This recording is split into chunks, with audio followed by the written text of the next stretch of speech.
नमस्कार दोस्तों, जय हिंद। भारतीय संविधान की श्रृंखला में आप सभी का हार्दिक स्वागत है।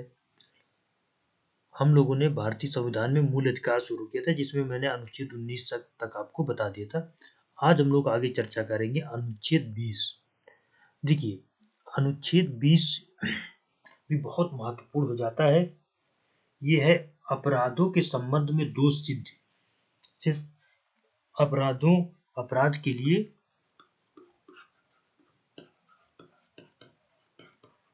दोष सिद्ध से संरक्षण, दोष सिद्ध से संरक्षण के संबंध में, इसके संबंध में संरक्षण के संबंध में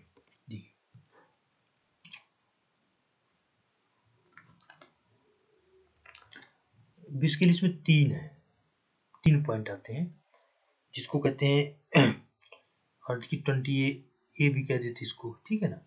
इसमें क्या है, कोई पूर्व पद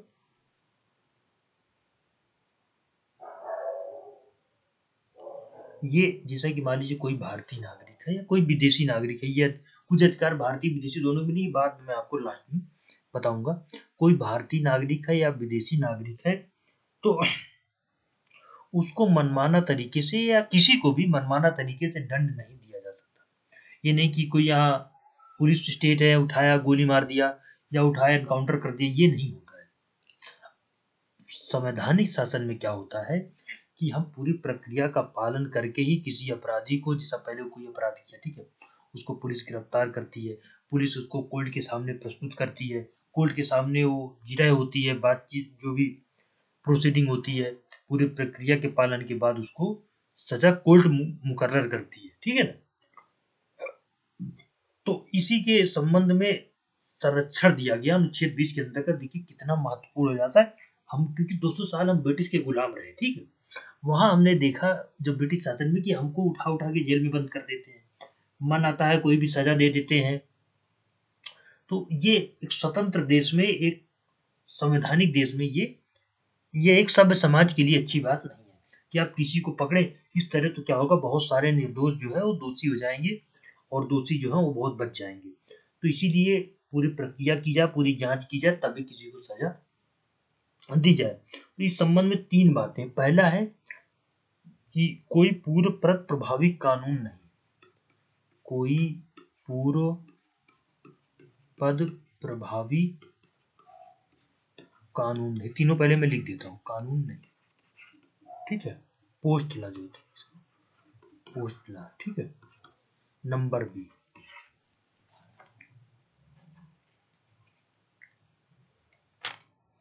दोहरी क्षति नहीं, दोहरी क्षति नहीं।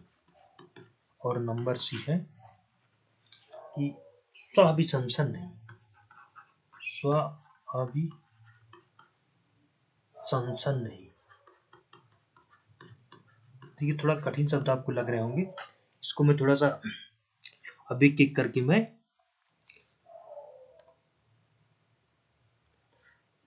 इसकी व्याख्या करता हूं। चलिए पहले हम बात करते हैं, पहले ए, आर्टिकल 20 जो कहता है कि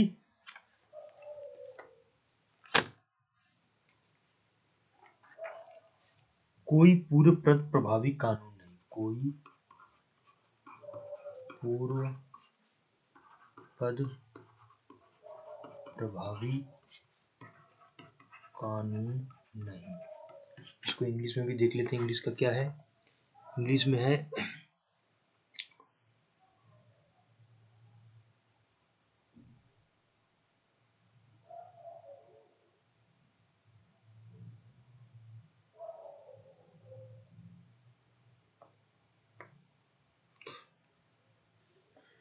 पोस्ट लॉ, ठीक है, ठीक है।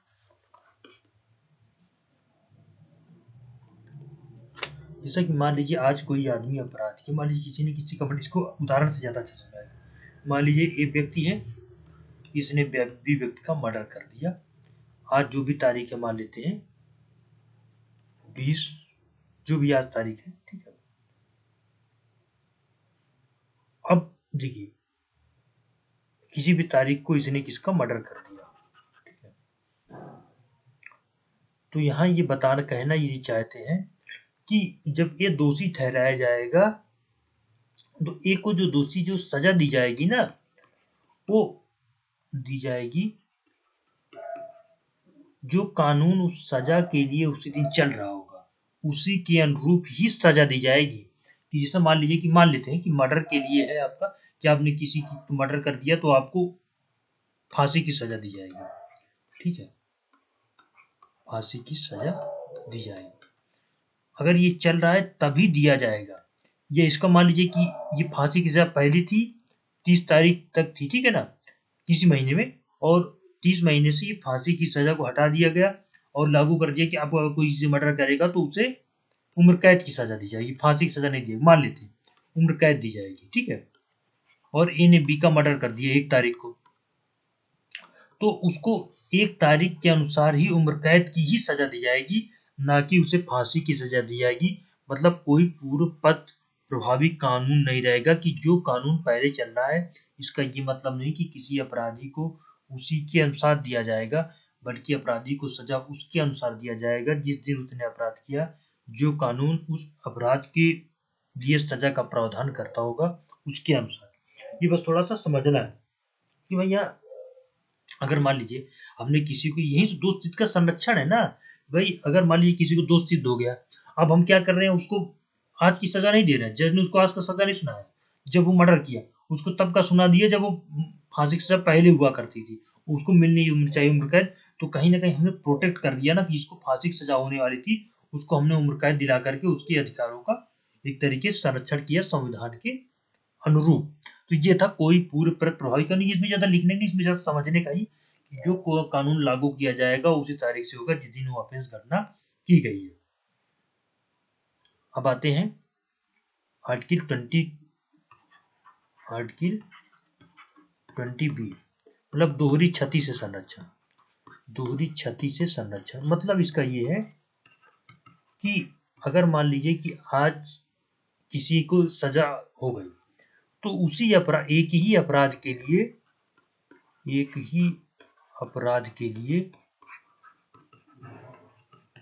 एक ही बार सजा दी जाएगी, एक ही बार सजा दी जाएगी। ये है बस ये मतलब, ये नहीं कि उसको एक ही अपराध के लिए बार बार सजा दिए जा रहे हैं। पहले ऐसा होता था, ब्रिटिश काल में ऐसा होता था कि एक ही व्यक्ति एक अपराध किया उसको घुमा घुमा के सजा दी जा रही है, ये नहीं। तो ये हो गया, ठीक है। आर्टिकल 20 का सी कहता है कि स्वयं के खिलाफ गवाही, इसको थोड़ा सा कॉम्प्लिकेटेड लैंग्वेज में लिख दे, स्वयं के प्रति अभिशंसन, स्व अभिशंसन नहीं, थोड़ा अगर टेक्निकल लैंग्वेज में लिखें, स्व अभिशंसन नहीं, ठीक है, इसको बोलते हैं इंग्लिश में witness against himself, witness against himself, self.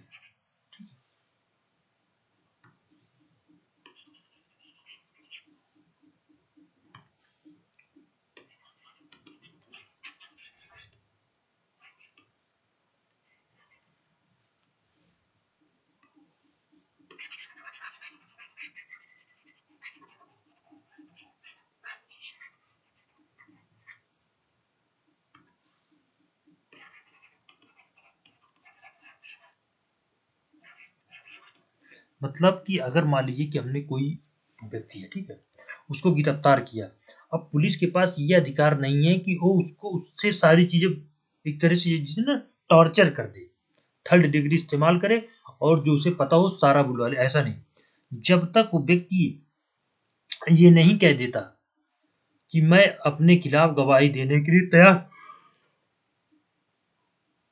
तब तक आप किसी को फोर्स नहीं कर सकते, पुलिस किसी को फोर्स नहीं सकती स्वयं के खिलाफ की गवाही देने के लिए। बहुत मामले हैं, जो एक नोएडा का मामला था, उसमें कई मामलों में इस तरह के संरक्षण की बात की गई है और कई बार ये आया भी है। तो बस इसको 3 बातें याद रखना है, किसी अभियुक्त के लिए किसी व्यक्ति को स्वयं अपने विरुद्ध साक्षी होने के लिए बाध्य नहीं किया जा सकता।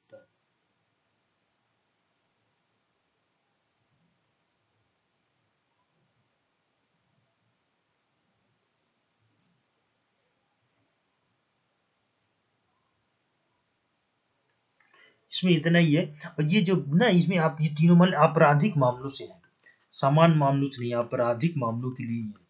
आपराधिक मामलों, इसीलिए इसका नाम ही क्या, अनुच्छेद 20 अपराधियों आपराधिक के लिए दोष सिद्ध संरक्षण के संबंध में, दोष सिद्ध के संरक्षण में संबंध। फिर से एक बार बता देता हूं मैं इसको। पहला है अनुच्छेद 20A। 20A ये कहता है कि कोई पूर्व पद प्रभावी कानून नहीं होगा। इसका मतलब ये है कि हम किसी को तभी सजा दे सकते हैं उसी कानून के अनुसार जो सजा के समय इम्प्लीकेबल था, या एक तरह से कह सकते हैं गोइंग ऑन था। जो सभा के जब कोई अपराध किया गया उस समय के कानून के अनुसार हम किसी अपराधी को सजा दे सकते हैं, अनुच्छेद 20 ये कहता है। अनुच्छेद 20 भी क्या कहता है कि दोहरी क्षति के प्रति हमें संरक्षण मिला हुआ है, कि अगर मान लीजिए हमने एक बार अपराध किया तो किसी अपराध के लिए हमको एक ही बार सजा दी नहीं।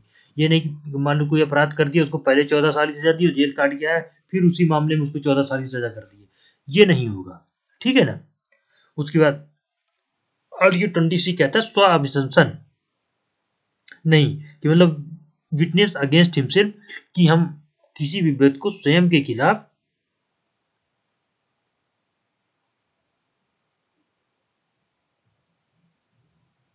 गवाहदार नहीं बनाया जा सकता अगर उसकी इच्छा नहीं है तो।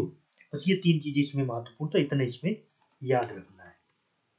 और ये सभी चीजें आपराधिक मामलों के संबंध में है। तो ये हो गया अनुच्छेद हमारा 20, ठीक है। अब हम लोग चलते हैं अनुच्छेद 21। इसको और अच्छे से पढ़ाऊंगा, ये तो बहुत महत्वपूर्ण है। इसको मैं ग्रीन से लिखूंगा, ठीक है ना। अनुच्छेद 20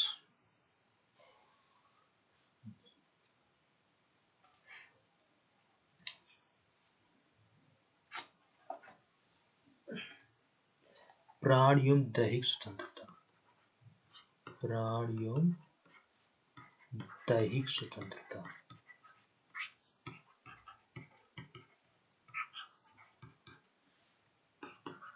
राइट टू लाइफ।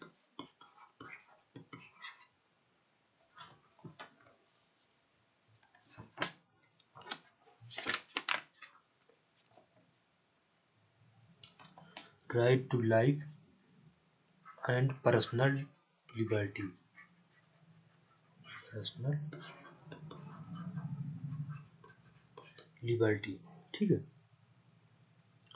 देखिए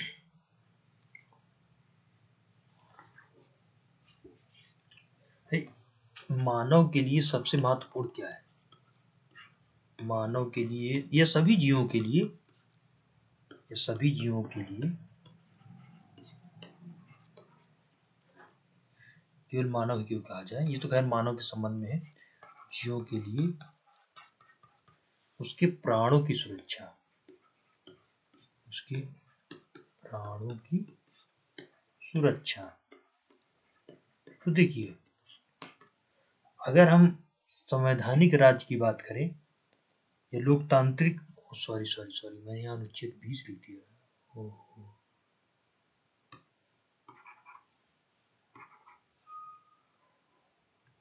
अनुच्छेद 21। अनुच्छेद 21 क्या है? प्राण एवं दैहिक स्वतंत्रता, ठीक है ना।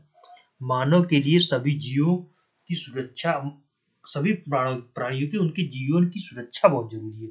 मानव का जीवन ही सुरक्षित रहे, ये अपने आप में बहुत बड़ी बात है, ठीक है ना। तो इसीलिए प्राण एवं दैहिक स्वतंत्रता की बात की गई है कि सरकार का काम होगा कि वो लोगों के जीवन का संरक्षण करे किसी भी हालात में।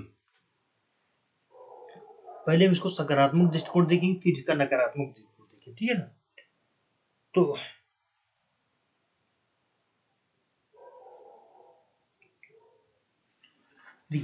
जीवन जीने का मतलब होता है, मानव के जीवन का मतलब होता है, मानव के जीवन का मतलब गरिमापूर्ण का अभिप्राय गरिमापूर्ण जीवन से। कैसे?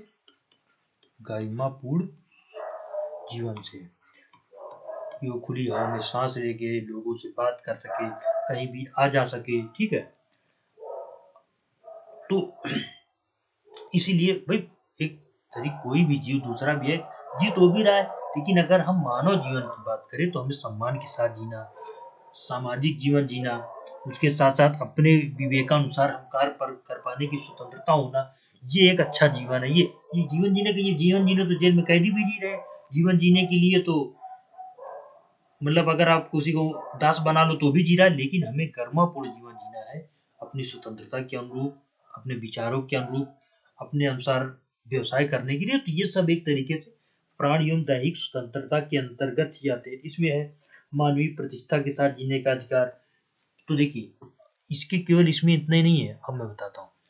समय समय पर अनेक मामले इस पे जोड़ते जाते हैं, जैसा स्वच्छ वातावरण का अधिकार, स्वच्छ गरिमापूर्ण जीवन के अंतर्गत, गरिमापूर्ण जीवन के अंतर्गत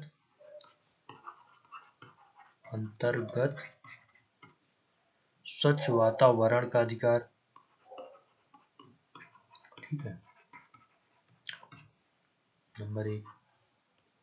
उसके बाद निजता का अधिकार, सब बाद में अलग अलग समय पे उच्चतम न्यायालय के कहने के बाद जोड़े गए, निजता का अधिकार, ठीक है।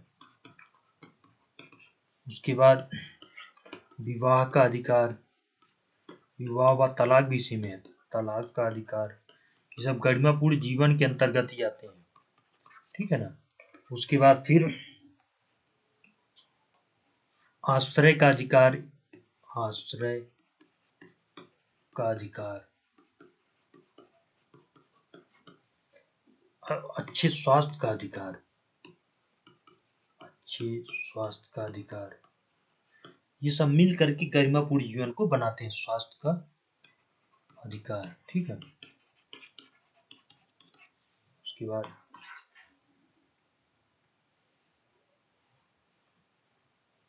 निःशुल्क कानूनी लड़ाई का अधिकार, निःशुल्क कानूनी लड़ाई का अधिकार। देखिए कितना अंतर, ये हमारा जो जीवन की स्वतंत्रता है, ये गरिमा, एक तो हम तो कहते थे प्राण एवं दैहिक स्वतंत्रता, नहीं, उसके अंतर्गत बहुत से है। एक गरिमापूर्ण जीवन जीना ये अपने आप में बहुत महत्वपूर्ण हो जाता है। भाई जीवन तो हम ब्रिटिश काल में भी जी रहे थे, हमने क्यों स्वतंत्रता ली, इनके लिए स्वतंत्रता ली, हमें स्वच्छ वातावरण मिल सके, निजता का अधिकार मिल सके, विवाह और तलाक का अधिकार मिल सके, आश्रय का अधिकार मिल सके, अच्छे स्वास्थ्य का अधिकार मिल सके, निःशुल्क शिक्षा का अधिकार, निःशुल्क कानूनी लड़ाई का अधिकार मिल सके, ठीक है। उसके बाद और भी इसमें बहुत कुछ है, विदेश यात्रा का अधिकार मिल सके, ये बाद में सब शामिल किए, मैं कुछ आपको 10 बता दे रहा हूँ। विशेष यात्रा का अधिकार मिल सके, ठीक है, अधिकार होना। उसके बाद बंधुआ मजदूरी के विरुद्ध अधिकार, बंधुआ मजदूरी के विरुद्ध अधिकार, कि आपको कोई भी बेकार नहीं करा सकता, जब मैं अनुच्छेद 23-24 बताऊंगा तो और अच्छे से बताऊंगा। उसके बाद फिर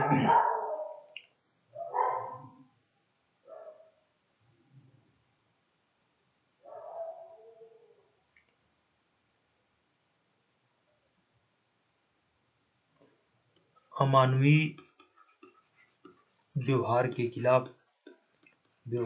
खिलाफ संरक्षण, ठीक है ना। उसके साथ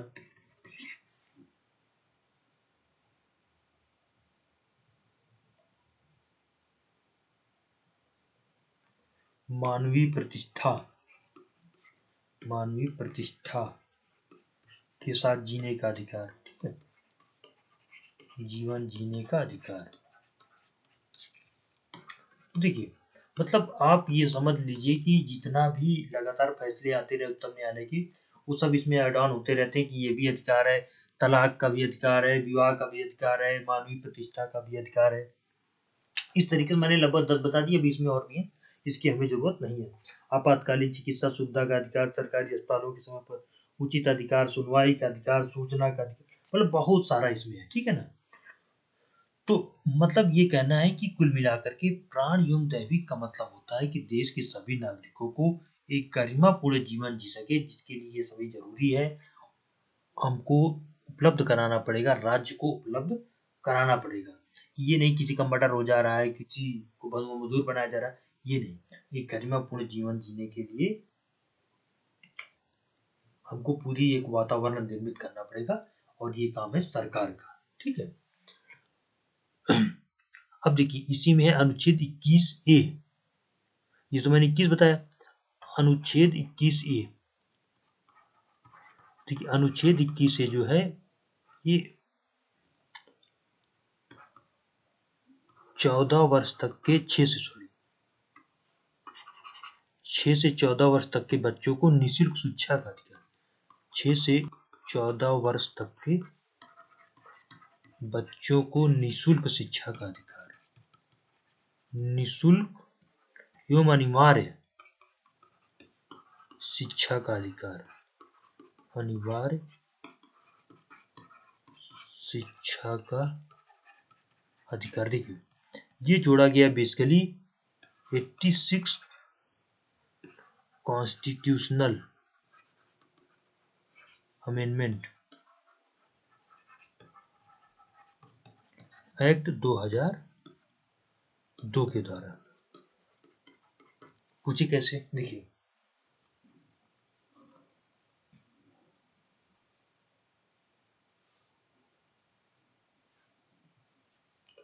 ये संविधान में तो जोड़ दिया गया था 2002 में ही, जब हम 86वां संविधान संशोधन अधिनियम लेकर के आए।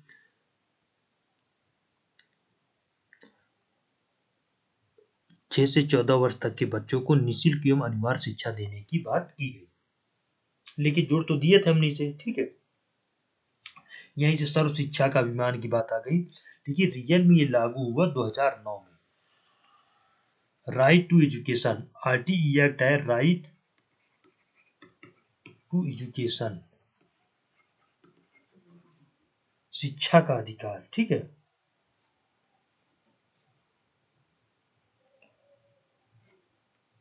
निःशुल्क शिक्षा का अधिकार, 6 से 14 तक के बच्चों को अधिकार कानून लाया गया 2009 में।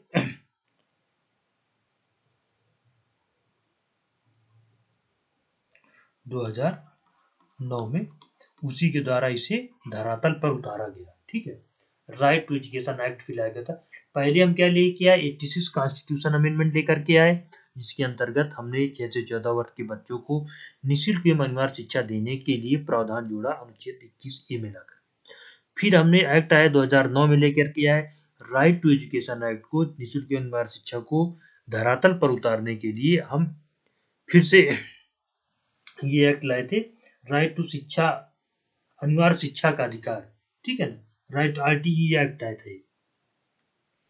ये हो गया। देखिए हम थोड़ा सा इसकी हल्का सा चर्चा आपको कर दें। ये जानते, ये भारतीयों व विदेशियों दोनों को प्राप्त है, बहुत ध्यान रखना है इसको, विदेशियों दोनों को प्राप्त है। अब देखिए दोनों को प्राप्त है। अगर कोई विदेशी का बच्चा अगर हमारे यहाँ है और वो पढ़ना चाहता है, 6 से 14 साल उसकी उम्र है, तो हम उसे निश्चित रूप से अनिवार्य शिक्षा देंगे। मतलब उदारवाद की पराकाष्ठा है कि हम अपने बच्चों की शिक्षा देने के साथ, अपने देश के बच्चों की शिक्षा देने के साथ साथ विदेशियों के बच्चों को भी शिक्षा दे सकते हैं अनुच्छेद 21A के अंतर्गत। ये बात आप जानते रहिएगा। कई बार क्या देता है ना कि दे देता है कि ये भारतीयों, केवल भारतीयों के लिए अनुच्छेद 21 नहीं, भारतीय व विदेशियों दोनों के लिए है। ये बात आपको ध्यान रखनी है। थोड़ा सा यहाँ शिक्षा को चर्चा कर लेते हैं कि शिक्षा का प्रावधान संविधान में कहाँ कहाँ दिया गया, ठीक है ना। तो देखिए बहुत महत्वपूर्ण है यहाँ पे शिक्षा, इसको कहें निःशुल्क शिक्षा, निःशुल्क शिक्षा संबंधी अधिकार। तो देखिए भाग 3 मूल अधिकारों में मैंने आपको अभी बताया ही, मूल अधिकार में अनुच्छेद 21A 6 to 14 ईयर्स। देखिए यहाँ पे ना कंफ्यूजन हो जाता है कई बार।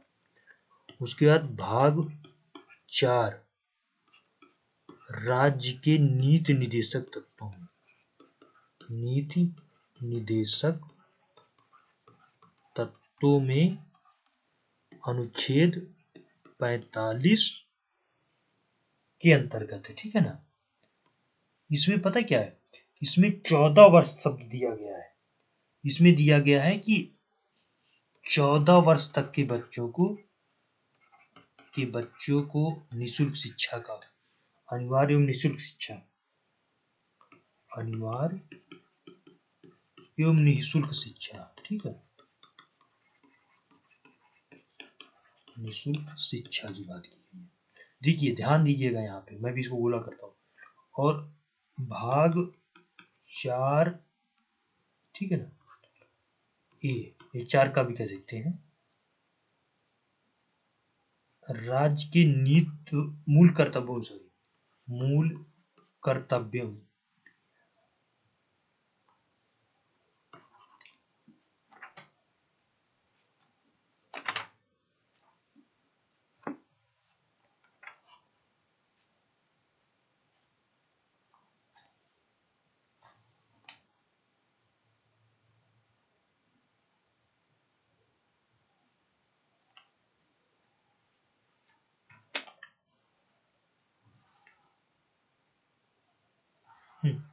मूल कर्तव्यों में, ठीक है, मूल कर्तव्य में भी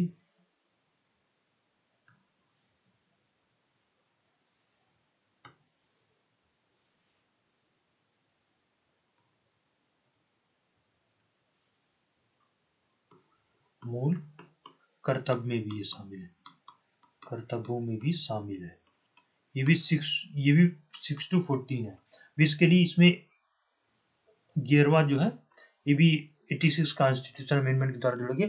अब यहाँ जो मैं मूल कर्तव्य आपको बताऊंगा तो ये 3 चीज आप याद रखेंगे, ये कई बार कंफ्यूजन हो जाता है और पेपर में पूछ लेता है। तो देखिए भाग 3 में भी शिक्षा संबंधी, अनिवार्य शिक्षा संबंधी अधिकार है, लेकिन ये 6 से 14 वर्ष के लिए है, याद रखना। यहाँ पे इसको मैं रेड कर देता हूँ, 6 से 14 के लिए है।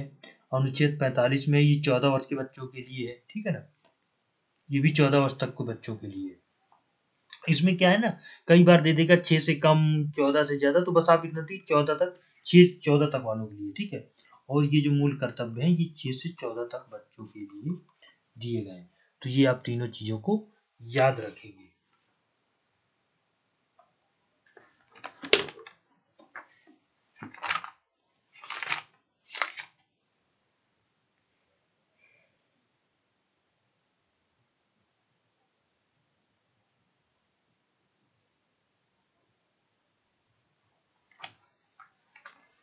इसमें सॉरी एक बात है ना, इसमें 6 वर्ष तक के बच्चों के लिए है।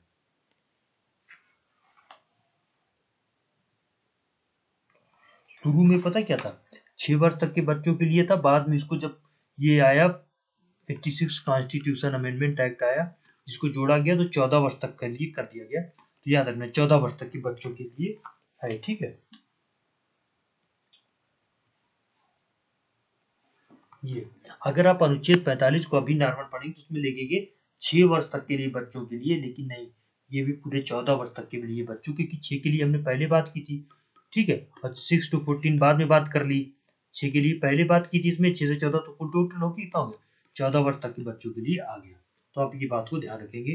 भाग 3 के मूल अधिकार में भी है कि 21 से 6 से 14 वर्ष, राज्य के नीति तत्वों में भी 6 से पूरे 14 वर्ष तक के लिए। यहीं पे ये गलत हो जाता है, पेपर में क्या दे देता है कि 6 से 14 वर्ष तक के बच्चों की शिक्षा का प्रावधान किसमें किया गया है। तो देखिए प्रश्न बनाता हूं मैं, प्रश्न कैसे होगा ना, देखिए प्रश्न 6 to 14 आयु के बच्चों की शिक्षा संबंधी अधिकार है। पहला दे देगा मूल अधिकार ऑप्शन में, ठीक है। दूसरा दे देगा राज्य के नीति निदेशक तत्व, ये नीति निदेशक तत्व, और तीसरा दे देगा मूल कर्तव्य, ठीक है, और चौथा दे देगा प्रस्तावना, ठीक है ना। उसमें बोलेगा कौन सा सही है, तो विकल्प देगा केवल 1, केवल 2, केवल 3, केवल 4। ये देखो 2, 3, 4, तो इसमें जाएगा केवल 2। पूछे क्यों? क्योंकि मूल अधिकार में 6 से 14 दिया गया और मूल कर्तव्य में 6 से 14 किया, इसमें अप टू 14 ईयर हो जाएगा, इसलिए ये गलत हो जाएगा।